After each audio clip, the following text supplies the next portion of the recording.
what got you first interested in cryptocurrencies? When I was studying in IT in university, then I had a schoolmate who was telling me about this. That was in 2010, I think so. And he was using university servers at night to mine for Bitcoin and some altcoins. And he told me to join with him on this venture. I wasn't really interested. And then a few years after that, when cryptocurrency started to get more traction in the media, I started to look more into it. And then there were some companies that started promoting different cryptocurrencies, and it caught my attention. I started learning about it, seeing what there is on the market, experimenting, testing here and there. So for the past, I think now about 4 or 5 years, I have been somewhat in the industry, looking around, seeing what companies are doing, how they're developing, what they are focusing on. And it was quite fast when I understood that the vision, the initial goal of cryptocurrency, and I understood what it can do, how much it can influence the whole world, how much it can change.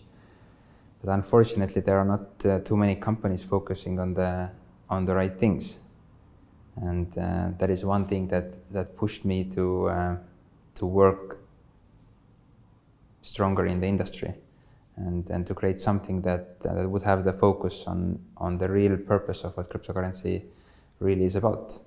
So in that respect, what would you say the real purpose of cryptocurrency is?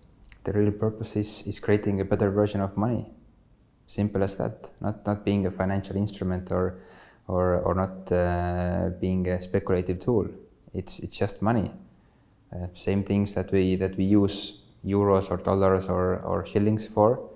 The same thing we have to be able to use cryptocurrency for, and we have to be able to rely on the currency, trust it. Mm-hmm. Obviously, in that respect, if you talk about kind of the mainstream world, most people on the street, they don't really trust cryptocurrencies, at least not right now. Absolutely not. Why would you say they don't trust them, and how would you say that Dagcoin could build that trust that other cryptocurrencies haven't?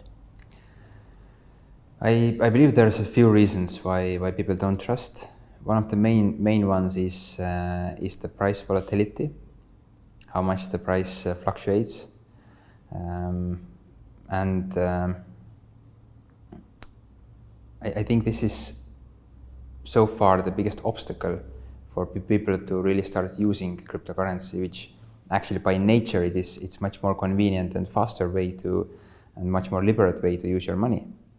On the other hand, if you accept, or let's say you get paid in cryptocurrency, and after a few days the price is 10% less or 20% less or even more, then what do? You won't have enough money to actually survive the whole month.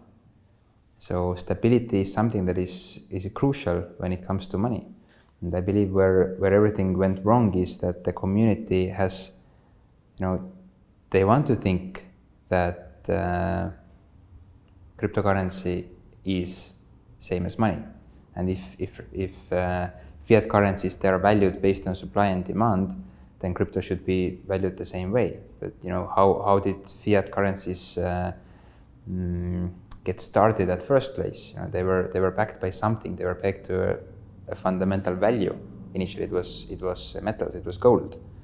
So only once the community was huge and stable, that is when the valuation model for fiat currencies changed. So I believe the same way should be done with cryptocurrencies. That in the beginning it should be, let's say, based on some fundamental value. And once the community is huge, and it's huge is not millions or tens of millions, the community should be hundreds of millions of people. Only then it is wise to go on a, let's say, free market valuation model, because then everything is stable. You know, media cannot affect a currency that much then. Right now, whatever you want to write, you can put it up on the internet. Whether people believe it or not, it depends where you put it up. And there is so much rubbish and there's so much noise about different currencies, and people don't know what to believe. They like to believe the good things, but there are also a lot of bad things going out there. So that is something that really affects the belief into the currency, therefore also the price changes. It is something that should be avoided, I believe, and that is one thing that we really want to avoid. Therefore, Dagcoin is valued by fundamental parameters, the size of the community, users and merchants. And in a later stage, of course, there will be usage as well, how many transactions are being done, and different features of the ecosystem, like possibilities, what you can do with the currency. And the final stage is, of course, free market. But for that, the community has to be big, it has to be stable.